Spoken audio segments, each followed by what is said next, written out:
So you want to play the Astral Self Monk. You want to tap into your ki to conjure a visage of your true self. But then you think, how can I be a little bit more creative with it? What if your higher self came from lycanthropy, or a result of mechanical bioengineering? How can we reflavor this subclass to awaken new ideas for your next monk character? Hello Acolytes! Welcome to the Cleric Corner. My name is Riker, and here we talk about all things Dungeons and Dragons, tapping into our higher powers to create worlds more unique and stories more impactful. In Dungeons and Dragons 5th edition, Astral Self Monks give you a variety of special spectral body parts as you level up, all summoned with your key points. You start with extra arms that let you use wisdom for all of your strength-based rolls and attacks, being able to punch with those arms instead of your own, as well as an extra 5-foot reach. Then you get to conjure a visage of a head that gives you super far dark vision, advantage on insight and intimidation, and telepathy or voice amplification. Then you conjure a spectral body that allows you to deflect elemental damage and hit harder. Lastly, you can conjure the full effect of your higher self to gain all other benefits, as well as a bonus to your armor class with an extra attack. But now that we know the mechanics behind it, let's give it a fresh coat of paint. Here are 10 concepts to make your next character more you and more unique. Let's start with the head. There are many body parts to put inspiration in this case. What powerful heads would a monk be able to conjure? My first thought was the Hydra. Imagine a monk that can channel those heads into arms that attack. Each time the enemy hurts you and cuts one off, another 2 takes its place, maybe, if your DM's very nice. It's for flavor, of course. You'd still be able to attack the same amount of times as always. Perhaps you're a dragonborn that worships Tiamat, and your spectral arms are the heads of the dragon queen herself. In many depictions, the chimera also has multiple heads. Perhaps your extra arms you conjure is a spectral form of the scorpion tail that it has. Or maybe you have giant blood and channel the Etin, a 2-headed giant, and your spectral arms are just twice your size with giant-sized arms. Take inspiration also from Medusa or Cerberus or other multi-headed creatures from folklore. Moving on to the arms, we look at creatures with extra arms to take inspiration from. And I don't know why I did this. And I might add that with these creatures, you could be these creatures and you channel ki to start your 4-armed fighting style. Or you can summon just a spectral version of it as you have connection with these creatures. So there are a lot, so rapid fire, we have the Girlon, the Thrycreen, the 4-armed Sahuagin, the Merilith, Dolgrim, Dire Troll, this one you can regrow your limbs at will, Starspawn Mangler, Glabrezu, or the Dragloth. Even make your extra limbs as a plasmoid, or take from other media like the Shokin from Mortal Kombat, or the Geganese, a giant race from Greek mythology. Or perhaps you're just a regular human or a similar race that can grow their arms physically, pulling from Spider-Man when he got 6 arms. Perhaps you were blessed this way from the Spider Queen Lolth herself. Your head could get pincers and your body get an exoskeleton. If you're worried about your DM not allowing you to play any of these monstrous races, check out my playlist of videos where I go over reflavoring official races into the ones that you want. But speaking of exoskeletons, there is also a lot that you can do with that. With the body, you take normally discarded parts of your body and use them in unique fighting capabilities. You could take the Untap snake person or a lizard folk that uses their shedded skin peeled off their back to fight. This is such a strange idea, but I love it. Many bugs shed their exoskeleton in a similar way, or a crab person could keep around their shedded claws. And I don't know if anyone's talked about this, but like, do dragons shed their skin? They're lizard-like, right?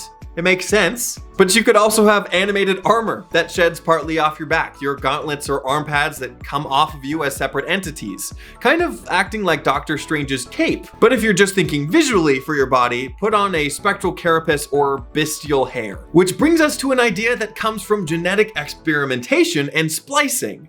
With the hybrid, your extra arms are from surgical implantation, taking a lot from Simic Hybrid from the Ravnica setting, attaching lobsters or octopus tentacles to your back and channel these extra limbs with your ki. You could have spider legs attached, or maybe magical creatures like the Chol or the Choker. The Untap did these hybridizations well too, so go talk to them. But what if your animal parts come from more of a spectral realm? You're channeling your higher self from an alternate reality where you are the animal in question. Or it is a spirit animal protector that you got when you came of age.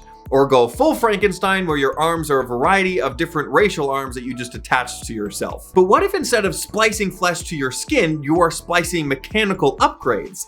With the Cyborg, give yourself iron spider arms, or Edith glasses from Iron Man, or an unfoldable armor. Give yourself nanotechnology to create these things, or artificer engineering with pulleys and levers. But use too much and it is easily broken or needs a recharge of battery. Your arms and visage could also be holograms. Perhaps you're a double amputee and you have holographic arms to begin with. And when you flick a switch, your arms split into two, taking from like General Grievous. Need I say more? Along those same lines, your visage could also come strictly from illusion magic. With the illusion, your spectral self could only be seen by the person that you are attacking. Perhaps when they think that you are coming to punch them with your spectral self or your illusion self, your actual self comes in with a right hook, catching them off guard. So in this case, your illusion self is actually not doing the attacking at all. They could think that you are hitting them with this higher self, but in reality, it's just you. Your higher body could be more like a mage armor of sorts to keep in the theme of magic as well. Also, just be creative on what this illusion is. Perhaps you can change it every time that you summon it. Could be dark tentacles one moment, and then the next it would be giant gorilla fists. But instead of arcane magic, or magic from within, as key often is, what about divine magic? With the vessel, it isn't your higher self that you tap into, it's a higher being. You are a vessel for a god or celestial that can emerge from your body and bolster your power. I would even take from real world religions with gods that have multiple arms, like Durga from Hindu mythos, or Maresi, if I got that right, from Buddhism, or the 6 wings of a seraphim from Christianity. Many different cultures have depictions of gods or angelic creatures with multiple arms, so talk with your DM and see how you can bring them into your game. Or if you'd rather take an atheistic approach, you could be sharing the vessel with a ghost, a demon, or an ancient ancestor. Have them merge with your person as a temporary ally. OD&D supplement Demi-Gods and Heroes actually gives some insight in many different gods and could give you inspiration for your games. I'll include a link below for you guys, not sponsored. But who says that your spectral arms have to be arms? As long as it stays close to the person and attacks for you, the mechanics work the same, and it could be anything. With the Orbital, make a spectral arm away from your body just the same as a spectral sword or mace. Perhaps it's an Ioun stone, a small magical crystal that orbits around you. Or it's a will-o-wisp, or simply a magical ball of force. Maybe even make it like a small helper, like a bird or a fairy. Every time you summon it, it tells you to listen, but ends up being helpful, so you ignore how annoying that is. Make your Orbital out of elemental magic like fire, water, stone, or cloud. Or make your arms just made out of these elements. But continuing to ignore the extra arms flavor, we look at the incredible. Perhaps your extra 5-foot reach and attacks come from elasticity and stretchy arms. Your other features just come as magical boons. Dark vision and deflection of energy could come from a pact you made with a patron, or a magical gift that you received from a powerful wizard. Your empowered arms and intimidation could come from a powerful oath that you made to yourself.